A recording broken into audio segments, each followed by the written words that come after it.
Good morning, everyone. Welcome to the webinar on Guide to Getting Published. My name is Li Zhen, and I'm your host for today. Firstly, on behalf of Wiley, we would like to thank you for your time today to attend this webinar. Today's webinar will cover the publishing process, as well as tips to publish successfully. The speaker will also touch on publication ethics, production and copyright. Our speaker today is the Journal Publishing Assistant, Lily O'Scannell, from Wiley's Melbourne office.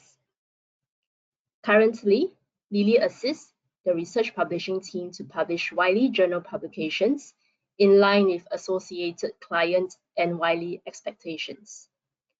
Her journal portfolio includes journals in disciplines such as psychology, medicine, aquaculture, anthropology, and geography. We have a few housekeeping matters before we kickstart. Everyone is automatically muted. Only the organizer and speaker can unmute to speak.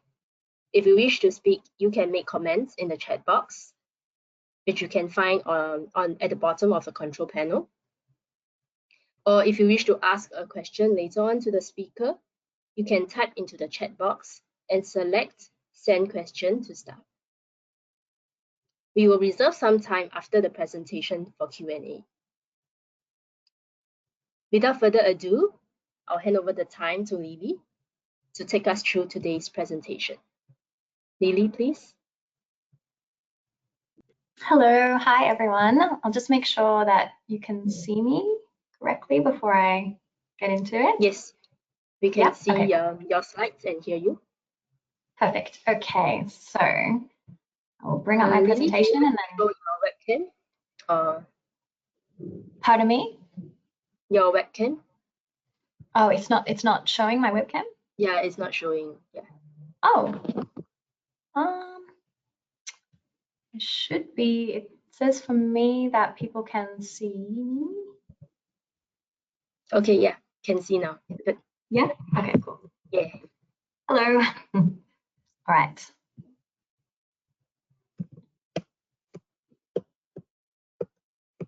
And just to make sure, excuse me, everyone, my tech issues. I'm not very tech savvy. Okay, so just to last double check that you can see my screen and the presentation is showing, is that right? Yes, we can see. Okay, perfect. Okay, so hello. As mentioned, I'm Lily O'Scannell and I'm a journal publishing assistant in the Wiley Melbourne office. So we're obviously working from home now with the lockdown. So I'm very happy that I can do this virtually and still be able to speak to everybody today. So I'm speaking to you today about publishing with Wiley, publishing generally as an early career researcher. And before we get into some of the sort of nuts and bolts of the submission and publication process, I just wanted to touch on a couple of publication trends or publishing trends that are sort of important to be aware of as early career researchers. So first, which I'm sure that everybody is aware of, or if you're not yet, you will hear more and more about open science. So open science is the umbrella term which encompasses open access, open data, open practices, open collaboration, and open recognition and reward. While we mostly hear about open access, which is just actually the business model, open science is about a lot more than that. So it's the general trend in academic research and publishing towards a more open and accessible field for all. So when we discuss open access in publishing, there are two kinds of open access. So we have green open access, where work is published under a regular copyright transfer agreement, and it's made freely available after an embargo period on your institutional repository. Or there's gold open access, where work is published under a Creative Commons license, and that's made freely available immediately upon publication. So that would be the sort of complete open access. Think about it like that. I'll just move up. So I know that UMT has a great focus on aquaculture, and I thought I'd share an example in this subject area. So looking at aquaculture on Web of Science, papers published open access have jumped from 440 in 2012 to 960 in 2016 and 1,580 in 2019. So this is a really rapid increase, and we're seeing it just continue to grow in every subject area. So this open access conversation is happening across the board and around the world. And Wiley is really keen to be at the forefront of this movement. This is really a case of when, not if, now that things are moving more and more open access. So open data ensures that research data is accessible and not just, after you've published some work, that it's not just sitting and collecting dust on a USB stick in a drawer somewhere. So there are lots of data repositories out there where you can keep your data safely. And a good general one is Figshare, which I've shown here. But there are likely data repositories that are used in your specific field. So it's always good to talk to your professors and colleagues about what they're using and how they're putting their data up online. So through open data, we really want to make sure that research is fair. So findable, accessible, interoperable, and reusable. So moving on to open practices. This is about transparency throughout the publishing process. So including open peer review processes and the use of preprints, which I'll touch on in a moment as well. Open collaboration refers to a growing range of online tools to help you collaborate with your co-authors during the writing process, with tools like Authorea, online annotation during peer review and production, article sharing guidelines, and support. So these tools will be essential for you as authors as the rates of international collaboration continue to increase. And I think especially now with COVID-19, with lockdowns and restrictions and a lot of more working from home. So finally, open recognition and reward refers to tools like ORCID ID or Publons to claim and get credit for your research and peer review work, and tools such as Kudos and Altmetric, which help measure the impact of your work post-publication. So that's a lot of information, I know, and I will discuss those tools a little further in detail, but let's look at the process for early career researchers looking to publish your work. So I've broken this down into what definitely to publish, what not to publish, and what to think carefully about publishing. So essentially, for research to be publishable, it should be scientifically sound, with significant and novel results that represent a contribution to the literature, and it would be of substantial interest and relevance to a large proportion of your field community. So the work should present something new, be it an empirical observation, a proof, or an explicit hypothesis or model of predictive value. So assuming that your work ticks these boxes, we can move a little further into what makes a good paper. Besides good quality scientific content, proper methods, and clear writing, what editors are always looking for is a good story. So once you're sure you've got a great story to tell, you're ready to start writing. I've just mentioned here about search engine optimization, which is talked about in a lot of different fields, but is really, really important for research. So this is commonly referred to as SEO, and it's one really easy way to improve the chances of your published work being found and read and shared. So nearly 60% of readers will find your article via a search engine like Google, which I think a lot of people don't realize that it does come through Google Scholar or just Google searches. So if you don't write your paper with these sort of SEO good practices in mind, readers might never find your paper in the first place. So some things that you can do would be, oh, excuse me, I've gone a little too far forward. Would be to create a search engine friendly title. So include 1 to 2 keywords in your title, keeping it short and descriptive. Think about what you would Google to find a paper in your field and on your topic, and try to include those words in your title. You can also optimize your abstract. So think about how a search engine will display the results. So you have about 2 lines to tell anyone searching this topic what your paper is about and convince them to click on it. So you want to put your essential findings and keywords in there, and then repeat those keywords throughout the abstract and throughout your paper. You want to be consistent as well when referring to author names and initials throughout the paper, and making sure to be consistent with any other previous publications as well. You can also pick about 5 to 7 keywords or phrases for the keyword fields and ensure that you use these consistently. So as I said, in your title, your abstract, and throughout the paper. You want to use keywords that are consistent with your field and that are sort of important in your field at the time. So you do want to be careful that you incorporate these quite as naturally as possible, because Google does, it sort of does dislike what's called keyword stuffing, and it might even unindex your paper if it thinks that that's what you're doing. So by that I mean sort of trying to slot keywords into places where they don't necessarily fit. So of course you want to make sure that it makes sense within your paper.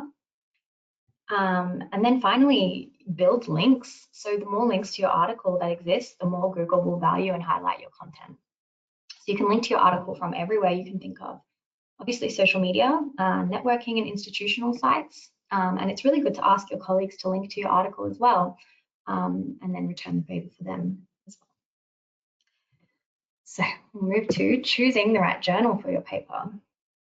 So once you've written your paper, then you get to sort of think about, okay, where do I want to submit this? And there are over 30,000 scientific journals out there. So we're very aware that it's not an easy decision finding the right journal for your paper.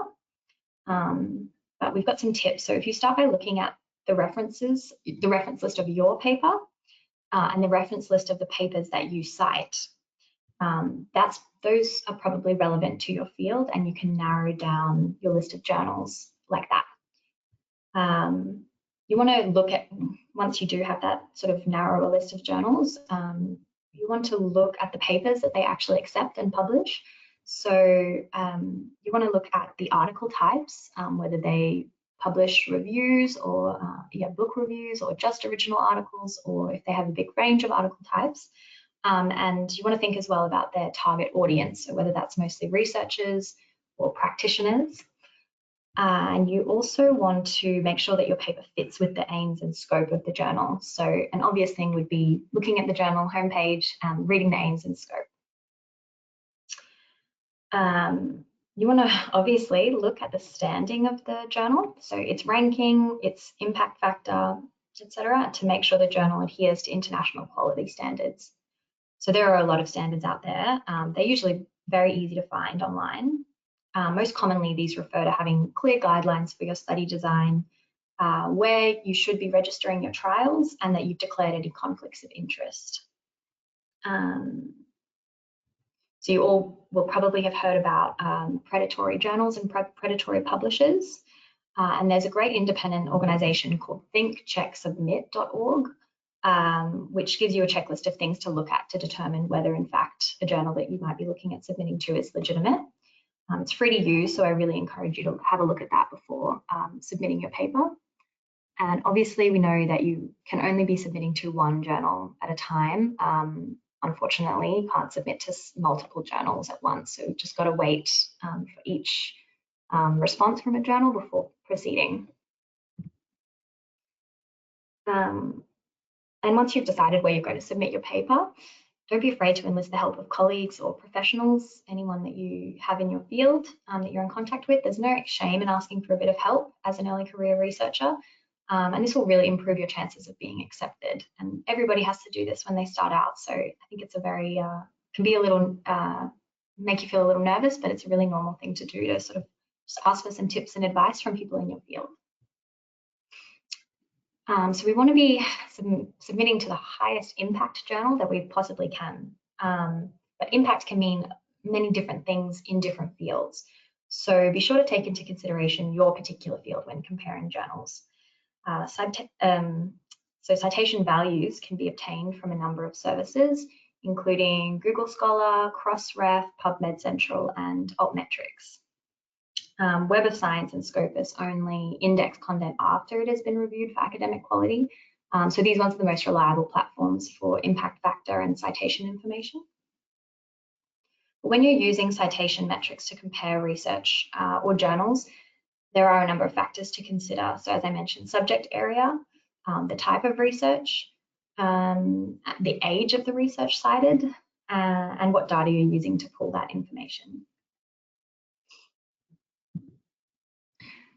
So, impact factor. Impact factor measures the frequency with which the average article in a journal has been cited, most commonly over the previous 2-year period. Impact factor tends to be the standard measure of quality, but its importance definitely varies field by field.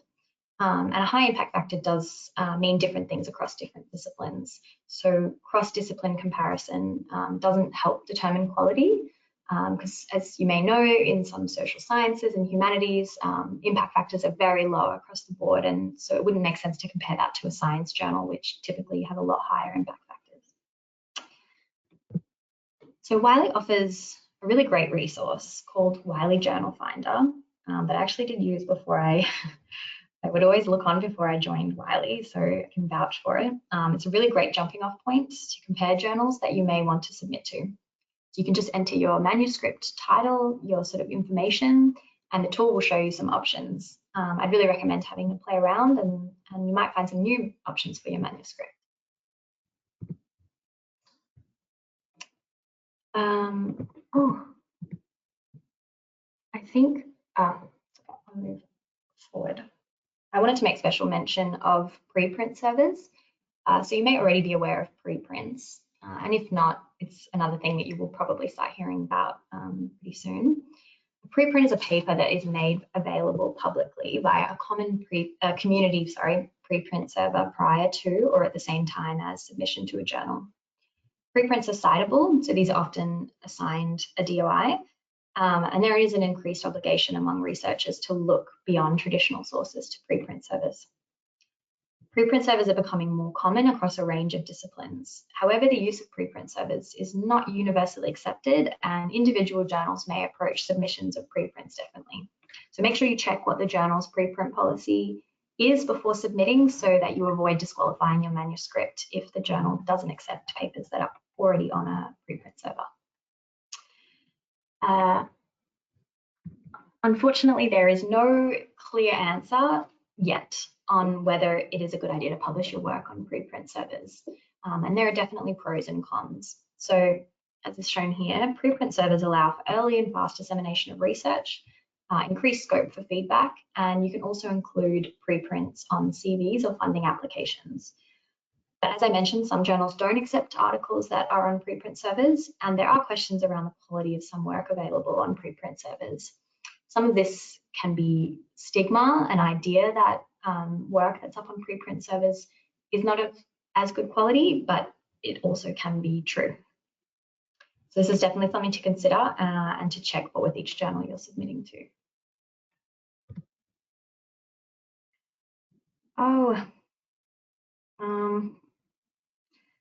I'm so sorry. I think that unfortunately the slides that I opened up are from a previous and not the final version.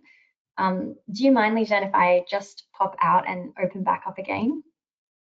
Yeah, go ahead. Can you hear me? I'm so sorry, but just as I'm looking at it now, I'm like, oh my goodness, it's unfortunately no worries. Different. Yep.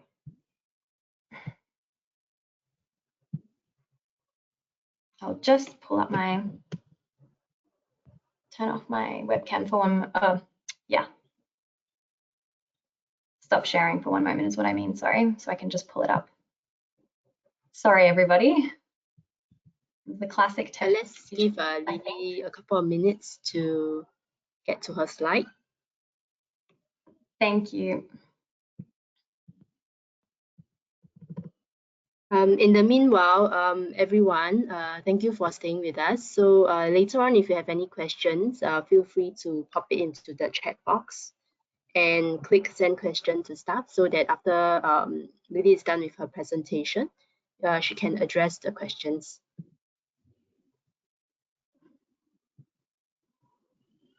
Thank you very much for that. I'm so sorry. I'll pop back onto my screen and then I can get back into this here. Thank you for your patience and sticking with me. Okay, great. I'm back on board now. Unfortunately, No just a worries. couple of Yeah. slides are wrong that I changed, but anyway.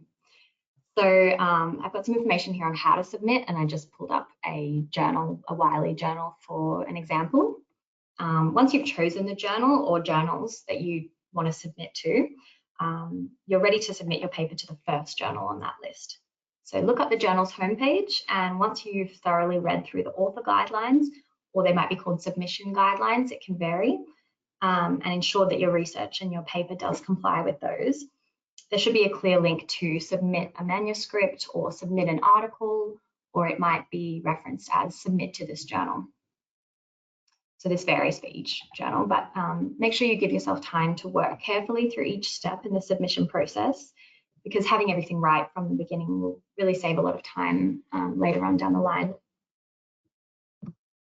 Okay, so that was a lot of information all in one go. And I know that the submission process can seem really overwhelming. So make sure that anytime you do submit a paper to a journal, you sort of take a moment to celebrate, and it will get easier with time. And obviously every time you submit as well, it's really good practice, regardless of the outcome. So once your paper is submitted to a journal, it will move through the editor workflow. And if it's considered for publication, it will be peer reviewed. So what is peer review? Peer review is the process of screening a submitted manuscript. The manuscript will be reviewed by professionals in the same field before it is published in a journal. This process is designed to assess the validity, quality, and often the originality of articles for publication. The ultimate purpose is to maintain the integrity of science by filtering out invalid or poor quality articles. So there are three main types of peer review. Single blind, where the author does not know who the reviewers are, and this one is the most common among science journals.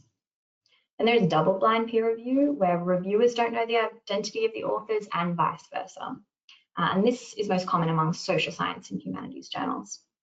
And then there is open peer review, where everyone knows the identity of everyone. So the author and the reviewers know the identity of each other. So this is still a small percentage of journals, but it is increasing rapidly as part of the open science movement that I touched on earlier. The most important thing to remember during peer review is that it really is a conversation. It might seem a little daunting, but you should reply to all reviewers' comments. And you don't have to make all changes, but it is recommended to reply to all of the comments. You can ask for clarification. You can explain why you don't think you need to change something the reviewer has asked for. But remember that peer reviewers are peer reviewing your paper because they are recognized as experts in your field. So if they have a comment about your paper, your readers likely will too. So just keep the conversation open and respectful and treat it as a learning opportunity. Here are some of the key things that reviewers look for when they're reviewing a paper. So they're looking at hypothesis, innovation, evidence, writing, context, and of course, ethics as well. So as an author undergoing the peer review process, you want to make sure that you, as I mentioned, treat it as a discussion of your paper. So try not to take it personally. And if your paper is rejected, try and think of this as an opportunity to improve your paper before submitting to another journal. You can make the changes recommended by the referees, because an unchanged paper may be reviewed by the same person, even if it's submitted to another journal, or it's likely that you will receive the same or similar comments even with another reviewer. And remember that peer review is a two-way street. So the reviewer isn't always absolutely right or wrong, and you can appeal a rejection if you have a solid scientific reason for doing so. So for example, if you believe the referee has misunderstood the concept of the paper, or if a referee has scientifically inaccurate reasoning. So if you decide to appeal, you should write a detailed letter to the editor with point-by-point responses to the reviewer's comments, include evidence, citations and data to back up your claims, keep it objective and really avoid making things personal, and then just leave it a little while. You will need to wait for feedback. So you've made your revisions and your paper has been accepted. or you have been rejected, you've made changes and submitted to another journal and your paper has been accepted. So now what happens? We move into production and copyright. So once your paper is accepted, it will be sent to a production editor who will ensure your paper adheres to the journal style. So that's the formatting, whether it's US or UK spelling, the article layout, journal conventions around name, presentation, abbreviations, etc. Then you'll get your proofs back, which is an opportunity to perform a final check before publication. So you want to make sure you're checking tables, figures, and text, respond to any queries that you might get from the production editor, and really importantly, if possible, adhere to the deadlines or it may delay the publication. And before publication, you'll need to sign a copyright transfer agreement. So you want to read this really carefully so that you understand exactly in terms of the agreement what you can and can't do with your article once it's published in the journal. And then I just made mention of, if it is published open access, the article publication charge must be paid before publication can proceed. So that will vary depending on where you're based and whether you are publishing open access or not. So one of the most common questions that we receive from authors is, how can I share my work? Wiley offers some great resources to help you maximize the sharing potential of your research. So if you visit Wiley Author Services, you'll find this chart I'm showing here, which very clearly explains what you can do with each version of your paper. With the Wiley content sharing tool on the Wiley Author Services site, you can input your article's DOI and a unique read-only sharing link can be generated for you to share. So you'll probably find that you're able to share your article more widely than you think. For example, you can share the final version of your paper via email with your colleagues, in course materials, in a thesis submission, at a conference, as a presentation or a poster, in a grant application, or in private research groups, websites, and some scholarly collaboration networks like Mendeley. Another great resource is howcanishareit.com, where you can input your article's DOI and see the content sharing policies for the specific journal.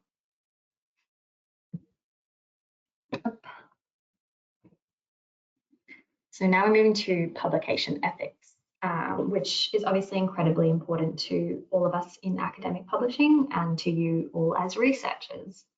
So there are several things to consider in this area and to work very hard to avoid.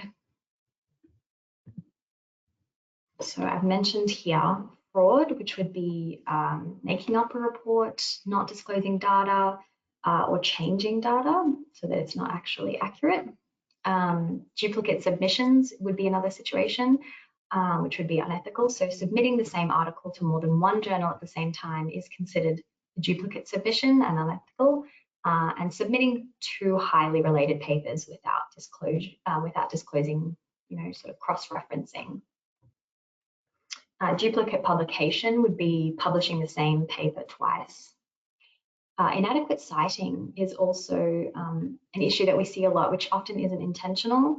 It's just really unfortunate if you sort of don't cite appropriate previous works on the same subject, or not acknowledging all researchers' contributions. There's plagiarism, submitting a whole or parts of a published work as your own, and even self-plagiarism, republishing your own work without proper citation.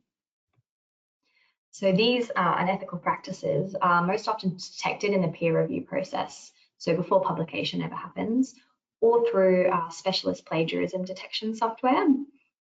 But if somehow it does slip through that peer review process and past those software, it's very likely that members of the research community or data analysts looking at your paper will pick up on it. So a few golden rules to consider here to ensure that you're never caught up in any unethical practices would be that articles should always be submitted to one journal at a time. The same article should not be published in more than one place unless that's specified with permission or on an allowed preprint server. Several articles based on the same research, so they must each make a unique contribution.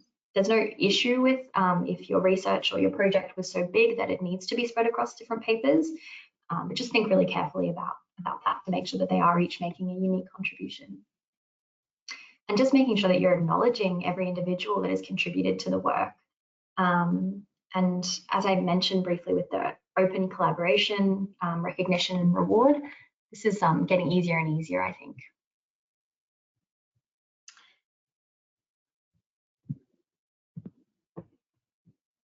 So you have had your article published, and now what can you do? So beyond just sharing, how can you as the author help increase the impact of your article? When we talk about impact, we're talking about three main areas: so getting read, getting shared, and getting cited. And Wiley does a lot to help maximize impact in these areas for all of our researchers. So as a founding member of Google Scholar's search initiative, Wiley does everything possible to ensure that content is visible and high ranking in the search results on Google and other engines. We also equip authors with the knowledge and tips they need to ensure they play a key role in the optimization of their own articles for discovery. This has resulted in a domain authority of 93 out of 100 for Wiley Online Library. So this means that our content published on Wiley Online Library is highly discoverable for your most relevant search terms. So once you know how and when, where you can share your article, it's really important that you go do that. So use your own social channels and get in touch with your institutions, societies or associations, and your publisher to take advantage of their social networks and publicity resources. Multimedia content is another really great way, which is growing, to encourage interaction with your research. You could think about creating a podcast or featuring on an existing podcast around your article, or having a video abstract made. And of course, what's the point of trying to increase impact if we don't measure it? So I have already touched on some of these, but I really encourage you to take the time to understand these various services on this slide and what they measure, and then put your time and effort and resources towards impacting the metrics that matter to you and your research topic the most. So Kudos and Altmetric are two great resources which are really easy to use that I just wanted to touch on a little more. So you can make yourself an account on Kudos and then claim all of your publications. You can even write a little lay summary of what your papers are about.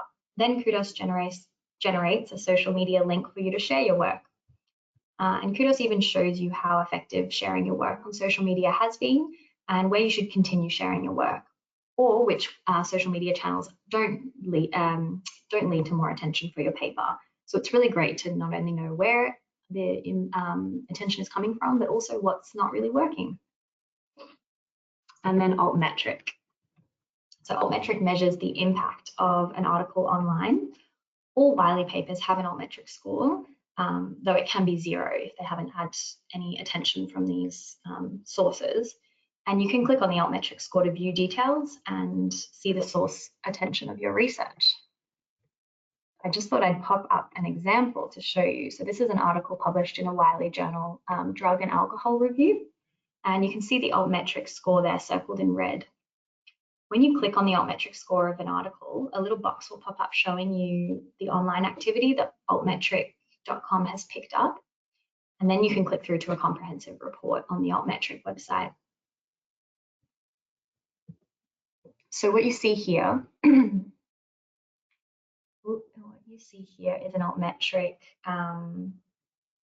report on this same paper. So the fascinating thing about this report is that it shows all aspects of the impact of the published research. So there's academic resources, but there's also social media mentions, news, blogs, and patent and policy impact as well.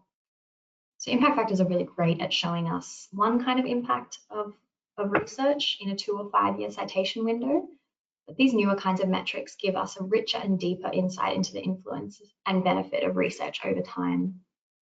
So I think it's really exciting to see these kinds of things grow more and more, as it shows that things other than just citations are beginning to be taken into account as we measure the impact of research. Real-world impact is becoming more and more important, which of course ties into that open science conversation that I was mentioning earlier. So the more open and accessible research is, the more real-world impact it can have.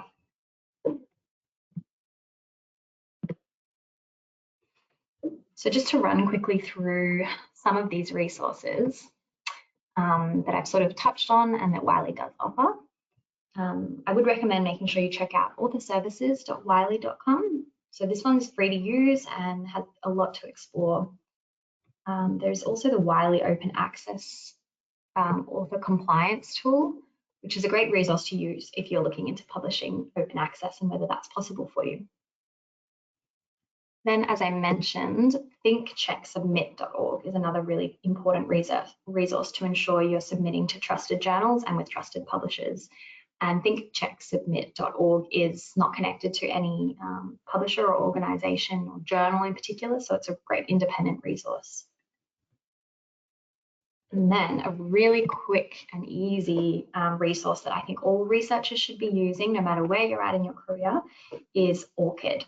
So ORCID IDs ensure that researchers are connected with their research activities, outputs, and affiliations.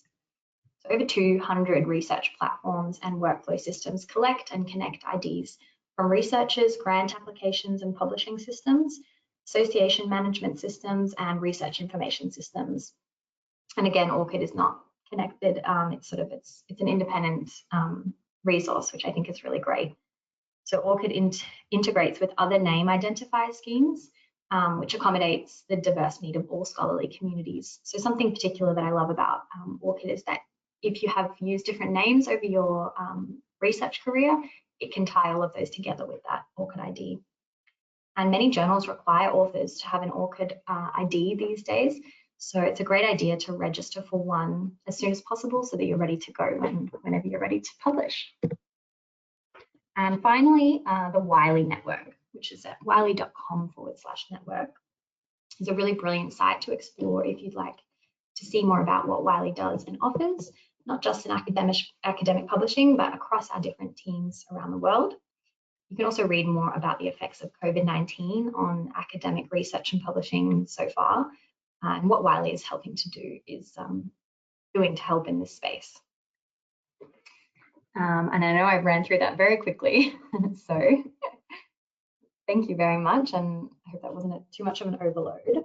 I think that we should have some time for questions, and I'll do my best to answer these or to put you in touch with the best person to answer these. Thank you. Thanks, Lily. That was very interesting, and I think for myself also, I learned a lot from the entire publishing process. So thank you so much for sharing. My pleasure. Anyone, if you have any questions, feel free to pop into the chat box. But Lily, I do have some questions for you, maybe just to kickstart. So yeah, so for let's say for a new early career researcher who has not published in anything before, right? Looking at which journal to publish in, what would you recommend would be a good starting point for him or her? Like, what is the first step that he should take? Yeah. Oh, so if they have a paper that they're wanting to submit? Yes. So it's like first step, yes. Yeah, first step would be definitely very sort of nerve-wracking, I know. So as I sort of mentioned right back at the start, and I hope that we can share these slides as well with everyone attending, I would say to look at the Wiley Journal Finder tool. Obviously, you can do a Google search, which will also help you, but that Journal Finder will kind of really narrow down for you. Yeah, you might be able to quite easily tick off things that you can say, okay, well, this journal that I read is really great, but it's really focused on practitioners, and my paper is more for researchers, and you might be able to sort of remove that from your list. And then, as I mentioned earlier as well, looking at your own reference list and where the papers that you reference are, what journals they're published in, and then again, as I said, that next step, the reference list of those papers. And I think that really helps you narrow down. You'll probably find that you keep seeing the same journals again. And once you have a look at those journals and see, most likely they are ranked highly in your field, they might have a high impact in your field. And that's where I would start, definitely. Okay. So I suppose they also probably face some challenges along the way as they are trying to publish. So what would be some of the common challenges that researchers will actually encounter in the publishing process? Ooh, that's a good question. I think something that we hear a lot is the time that it takes.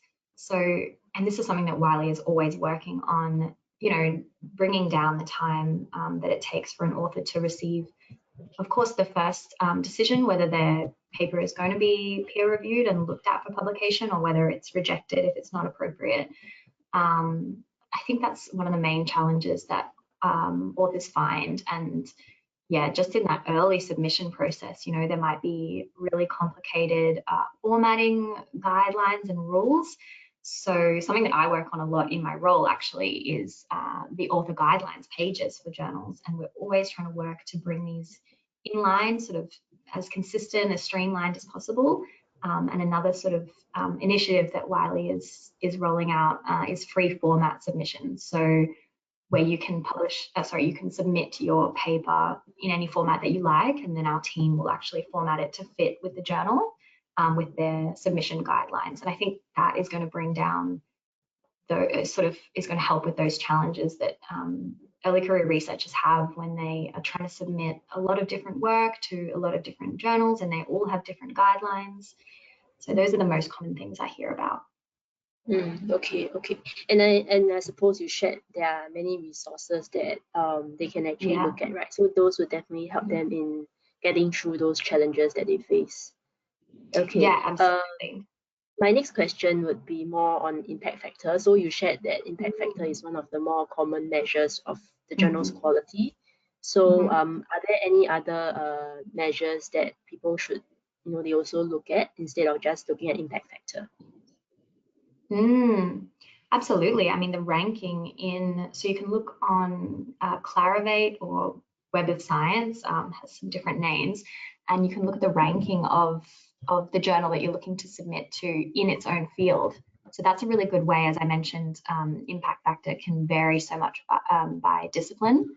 So if you look more at the ranking within its own field, that really shows you where it's, how it's sort of received with the community generally. And then another way would definitely be altmetric. I'm a really big fan of looking at altmetrics for journals. You can search a journal on altmetric.com and look at how much real world impact they're having. So I do feel quite, sort of confident that while impact factor will always be really important, and it is so important to look at whether work is being cited, whether a journal is being cited around the world, it's also really great to see that things like policy mentions, or patents or news, whether it's being talked about in the news, I think is a great way to see whether a journal is trying to have that kind of impact and not just falling back on a high impact factor. Okay. One last question. So is it recommended to publish in niche areas of research, or should researchers focus more on broader scope? On what? Sorry, I just missed your last. Niche. So is it recommended to publish in niche areas, so like more narrow, or should they go on a more broader scope? This is a great question. I'm not sure that I'm quite. I think that if your research topic is a really niche, like an area studies, whether it's niche geographically or niche in terms of the topic, that's probably something that really varies and should be discussed as much as possible with, professors or colleagues to see what they're doing if they are working in that similar field. I don't necessarily think it's wrong to publish in a niche area. If that's what your research is and that's where it's best suited, that's where it should be published. Oftentimes we find that, there will be a broader journal that might cover your topic as well as a lot of other topics in that field, and there's no harm in submitting to that journal. And I think probably they would reject it if it was too niche for their aims and scope anyway. So as we mention all the time, it's really important to look at the aims and scope, and you can get a sense of how niche or how general the journal is. But yeah, I don't think there's a hard and fast answer for that, unfortunately. Okay, thank you. I think we are good with the questions. If there's anyone who has more questions to ask, feel free to drop Lily an email, or email to libraryapec@wiley.com. So thank you, everyone. It's our pleasure today to have Lily with us, and we hope you have a great session. Great takeaway for me, definitely. Any further questions, email to us, and we'll be sharing these presentations like after the webinar. So keep a lookout for it in your email. So Lily, anything that you want to add on before we close today's session? Thank you so much. And just to say, I'm sorry again about the tech issues, but thank you everyone for joining. Thank you. Thanks everyone. Have a good rest of the day, and good afternoon, good evening to you, Lily. Thank you. Good evening. Okay. Bye-bye. Thank you, everyone. Bye-bye.